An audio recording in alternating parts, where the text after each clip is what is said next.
first question is sort of your general reaction to the incident, and how you feel as as a representative of the city of Irvine, your reactions to the past couple of days and the past couple of weeks.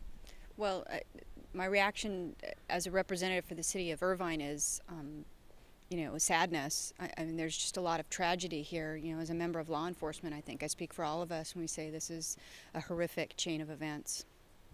And what measures has the Irvine Police Department taken, or what are you doing for protective measures to avoid anything like this happening in the future? And more specifically, what are folks in the community doing to ensure their safety as well?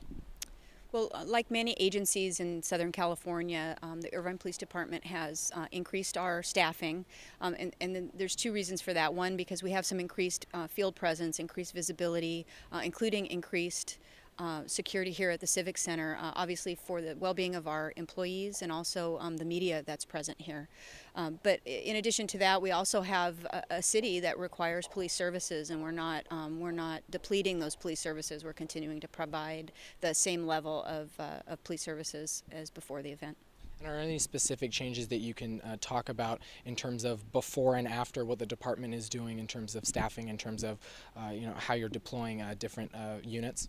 Well, yeah, I'm not sharing all of the details of what we're doing tactically, but some of the visible signs. I mean, obviously we've had people here at Civic Center walking foot patrol.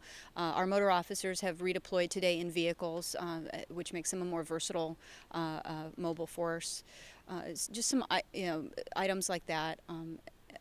I think that's pretty standard for today. Some of our civilian personnel that's uniformed but not sworn officers have been working from inside the station.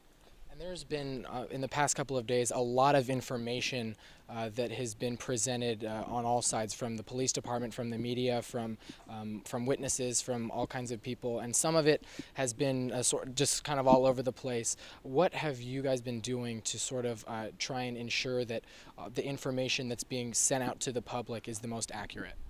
Well, what we are doing is diligently providing public safety information as rapidly as is possible.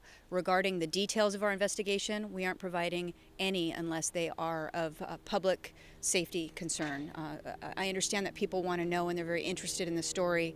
However, we are not going to provide any information that could in any way delay or jeopardize our ability to take this suspect into custody. Okay, so then in terms of like local neighborhood safety, what steps have the members of the community taken to really ensure that they're safe at this time? Well, what we've done is we've sent out public information bulletins, very similar to what we've given to the media, through our various groups. We have homeowners associations, email lists, private security partners, anybody that we are already in some kind of communication with. We're providing information, suspect information, and vehicle information, although that vehicle is now has now been recovered.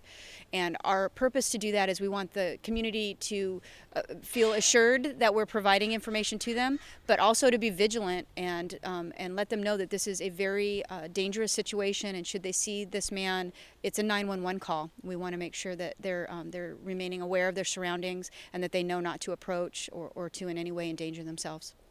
And then, to the best of your knowledge, I know you talked about this a little bit, you've got to be sensitive about the way he phrased this, but to the best of your knowledge, what may have prompted this over the past several years? Well, what we have learned since we have identified him as a suspect in the murders that occurred here on February 3rd is that this man is holding a grudge. It's a revenge situation where he is angry with a man who he considers somewhat or fully responsible for his dismissal from his employment as an LAPD officer. And the act that he chose to carry out this revenge was the cold-blooded murder of that man's daughter and her fiancé. And touching off of that a little bit, what are your thoughts of this man really taking out innocent members of the community, and especially in your community? This is unconscionable. This is an attack on these poor innocent victims. This is an attack on law enforcement. It's an attack on law-abiding citizens, and it's unlike anything I've seen in my 20 years in law enforcement. Is there at this time a public memorial that the city is planning on working on in the next couple of days? The city is not. I believe there may be some private things occurring. I'm not familiar with all the details of them. Thank you very much. You're welcome.